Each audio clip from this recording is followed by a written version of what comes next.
కస్బా వార్తలకు స్వాగతం. సంగారెడ్డి పట్టణంలో కార్మికుల కోసం ఈఎస్ఐ డిస్పెన్సరీ త్వరలో అందుబాటులోకి రానుంది. టీజీఐఐసి చైర్పర్సన్ నిర్మలా జగ్గారెడ్డి వినతి మేరకు కార్మిక శాఖ మంత్రి వివేక్ వెంకటస్వామి ఈ డిస్పెన్సరీని మంజూరు చేశారు. బైపాస్ రోడ్లో ఎంపీడీఓ కార్యాలయం పక్కన ఉన్న ఆర్ఎండ్బి క్వార్టర్స్లో డిస్పెన్సరీ ఏర్పాటు చేయనున్నారు. ఈ భవన మరమ్మతుకు జగ్గారెడ్డి తన స్వంత నిధుల నుంచి 8 లక్షలు వెచ్చిస్తున్నారు. ప్రస్తుతం పనులు వేగంగా కొనసాగుతున్నాయి. 10 పడకలు, సుమారు 20 మంది సిబ్బందితో డిస్పెన్సరీ ప్రారంభం కానుంది. ల్యాబ్, మెడిసిన్స్ వంటి అవసరాలపై ప్రత్యేక ఏర్పాట్లు చేయాలని అధికారులు సూచించారు. ఈ డిస్పెన్సరీ ప్రారంభంతో సంగారెడ్డి పరిసర ప్రాంతాల్లో పనిచేస్తున్న వేలాది కార్మికులకు వైద్య సేవలు అందుబాటులోకి రానున్నాయి. త్వరలో మంత్రులు వివేక్ వెంకటస్వామి, దామోదర్ రాజనరసింహ చేతుల మీదుగా ప్రారంభించనున్నట్లు తెలిపారు. ఈ కార్యక్రమంలో పిసిసి ప్రధాన కార్యదర్శి తోపాజీ అనంత కిషన్, కాంగ్రెస్ నాయకులు జార్జ్, పూన సంతోష్, కిరణ్ గౌడ్, మహేష్ ముదిరాజ్, శ్రీహరి తదితరులు పాల్గొన్నారు. క్రితము సంగారెడ్డికి మన ఇన్ఛార్జ్ మినిస్టర్ వివేక్ గారు వచ్చిన సందర్భంలో మరి ఈ ఈఎస్ఐ హాస్పిటల్ డిస్పెన్సరీ హెడ్ క్వార్టర్లో ఒకటి ఉండాలి. సదాశివపేటలో ఉన్నది కానీ హెడ్ క్వార్టర్లో ఉండాలి. ఎందుకంటే సంగారెడ్డి హెడ్ క్వార్టర్లో ఈఎస్ఐ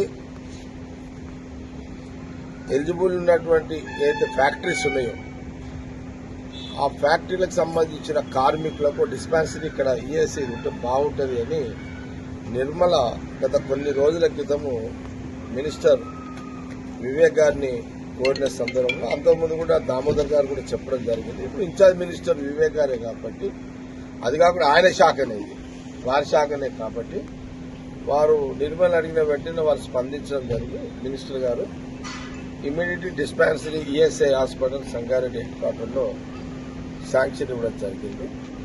వారు గత వారం రోజుల క్రితము నిర్మలకు కానీ లేకపోతే అక్కడ కలెక్టర్ గారికి అధికారులకు కూడా వాళ్ళు చెప్పిన సందర్భంలో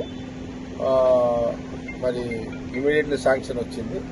ఈఎస్ఐ డిస్పెన్సరీ సంబంధించిన ఇక్కడ గత కొన్ని రోజులు వీళ్ళకు అకామిడేషన్ దొరుకుతలేదంటే నేను ఆ మధ్యకాలంలో నేను నిర్మల కలెక్టర్ గారితో కూర్చొని అధికారులను కూర్చున్నాము. ఆర్ఎండ్ అధికారులను పిలిచి కొంత డిఆర్ఓ పాండు ఉండే ఆయనతో అందరితో కూర్చొని కొంత చర్చ చేసి సమన్వయం చేసి ఈఎస్ఐకి సంబంధించిన వాళ్ళ సూపరింటెండెంట్ అధికారులు అందరూ వచ్చారు, డాక్టర్స్. కొంత ఒక రోజు టైం కేటాయించి చూసిన సందర్భంలో ఆర్ఎండ్బి ఈడిఈ వాళ్ళ బిల్డింగ్ ఇప్పుడు ఇదే బిల్డింగ్ తీసుకోవడం జరిగింది. రిపేర్స్ ఉన్నాయి. సరే వారికి ఈఎస్ఐ వాళ్ళకి ఇప్పుడు రిపేర్లకు వాటికి శాంక్షన్ లేదు అని అంటే నేనే ఒక 8 లక్షలు సేట్ అడిగితే 8 లక్షలు ఖర్చు వస్తుందంటే నేను డబ్బులు ఏర్పాటు చేసిన. ఇక మనము శాంక్షన్లకు లేట్ కాకుండా నేనే ఒక 8 lakhs అరేంజ్ చేసిన. ఇప్పుడు పనులు స్టార్ట్ అవుతున్నాయి. ఈ 10th లోపల అటో ఇటో ఈ పనులన్నీ కూడా పూర్తి చేసి రూమ్స్ ఆ ఈఎస్ఐ డాక్టర్స్ వాళ్ళ సూపరింటెండెంట్ వాళ్ళు ఏదైతే వాళ్ళు ఏ రకంగా కావాలో చెప్పారు. వాళ్ళు ఈ ప్రస్తుతానికైతే ఇక్కడ ఒక 10 బెడ్రూమ్స్, దాదాపు ఒక 20 మందితో స్టాఫ్, 10 బెడ్స్ సంబంధించిన ఒక హాలు, అట్లాగే వాళ్ళు ల్యాబ్స్ ఉంటాయి, వాళ్ళ వెయిటింగ్ రూమ్స్ కానీ పేషెంట్లు కూర్చోవడానికి కానీ ల్యాబ్స్ బ్లడ్ ల్యాబ్ కానీ ఇంకా ల్యాబ్స్ కానీ ఏదైనా ఉంటాయి. ఇవన్నిటికీ రూమ్స్ కావాలంటే ఇప్పుడున్న ఈ ఆర్ఎండ్బి బిల్డింగ్ సంబంధించిన దాంట్లో మరి ఏర్పాటు చేయడం జరుగుతున్నది. మనము ఈ 10 రోజులలో ఇంకో 10 రోజులు అటో ఇటో ఇవన్నీ పూర్తి చేసి వివేక్ గారు ఇన్ఛార్జ్ మినిస్టర్ వారి శాఖకు సంబంధించి వారి చేతుల మీదుగా ఈ హాస్పిటల్ని ప్రారంభించాలని దామోదర్ రాజనరసింహ గారు కూడా కార్యక్రమాలు అటెండ్ అవుతారు. మొత్తం మీద ఏంటంటే హెడ్ క్వార్టర్లో ఇప్పుడు చాలా కంపెనీలు ఉన్నాయి. సపోజ్ ఈ హైదరాబాద్ సంగారెడ్డి చుట్టుపక్కల అరవిందో ఉంది, లేకపోతే మామూలు ఆటో డ్రైవర్స్ వస్తారు, ఇంకా చాలా మంది ఆర్టీసీ డ్రైవర్లు, పెప్సీ, ఇంకా కంపెనీస్ చాలా కంపెనీస్ ఉన్నాయి కదా ఇక్కడ అంతా. యూబీ కానీ లేకపోతే ఎంఎస్ఎన్, పెప్సీ కానీ లేదనుకుంటే ఎంఆర్ఎఫ్ వాళ్ళు ఇక్కడ కూడా ఉంటారు. అక్కడ సదాశివపేట కాకుండా ఎంఆర్ఎఫ్ వాళ్ళు ఇక్కడ కూడా ఉంటారు.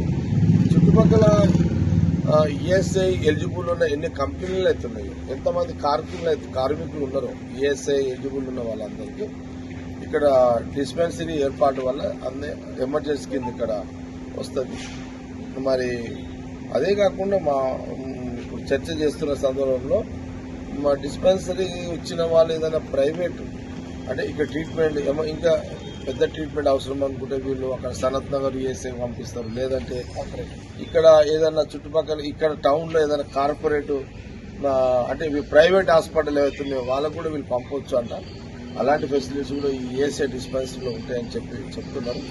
మొత్తం మీద ఇప్పుడు ఈ గత 10 ఏళ్ల కాలంలో కాంగ్రెస్ గవర్నమెంట్ లేకుంటే నేను ఏదైనా చేయాలన్నా కూడా ఏం చేయలేని పరిస్థితి ఉంటే అప్పుడంతా టీఆర్ఎస్ గవర్నమెంట్ ఉంటే. కాంగ్రెస్ గవర్నమెంట్ వచ్చి 2 సంవత్సరాలు 2.5 సంవత్సరాలు జూన్ వస్తే సరే ఇప్పుడు ముఖ్యమంత్రిగా రేవంత్ రెడ్డి గారు, జిల్లా మినిస్టరు వివేక్ గారు మొత్తం మీద ఇక్కడ ఈఎస్ఐ ఒక డిస్పెన్సరీ సంగారెడ్డి హెడ్ క్వార్టర్లో ఈ బైపాస్ రోడ్డుకి ఆల్విన్ బైపాస్ రోడ్డు మనకు ఇది మన ఆర్డీఓ రెసిడెన్స్ బ్యాక్ సైడ్ అవుతుంది. ఎంపీడీఓ ఆఫీస్ పక్కకు వస్తుంది. ఇక్కడ ఒక డిస్పెన్సరీ ఈఎస్ఐ హాస్పిటల్ని ఈ 10వ తారీఖు లోపల వివేక్ మినిస్టర్ గారు మళ్ళా దామోదర్ గారి చేతుల మీదుగా మరి మొత్తం మీద నిర్మల చాలా అంటే ఆమెకు ఆల్రెడీ చాలా మంది కార్మికులు అడిగి నిర్మలని. అడిగిన క్రమంలో ఓ సందర్భంలో వివేక్ గారిని అడిగిన వెంటనే శాంక్షన్ ఇవ్వడం, ఏర్పాట్లను కూడా చేయడం జరుగుతుంది. దాన్ని ఒకసారి మరి మన వాళ్ళందరూ కూడా కిషన్ శెట్టి కానీ లేకపోతే బ్లాక్ ప్రెసిడెంట్ జార్జ్, చైర్మన్ సంతు కానీ, టౌన్ ప్రెసిడెంట్ కిరణ్ కానీ, సిఆర్ చూస్తున్న ఏర్పాట్లంతా కూడా మొత్తం మీద ఒకసారి చూద్దామని వచ్చినాం.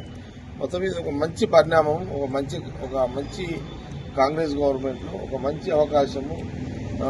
ఈ ప్రభుత్వము కార్మికుల కోసం ఒక డిస్పెన్సరీ ఈఎస్ఐ హాస్పిటల్ని ఏర్పాటు చేసే ఒక ప్రక్రియలో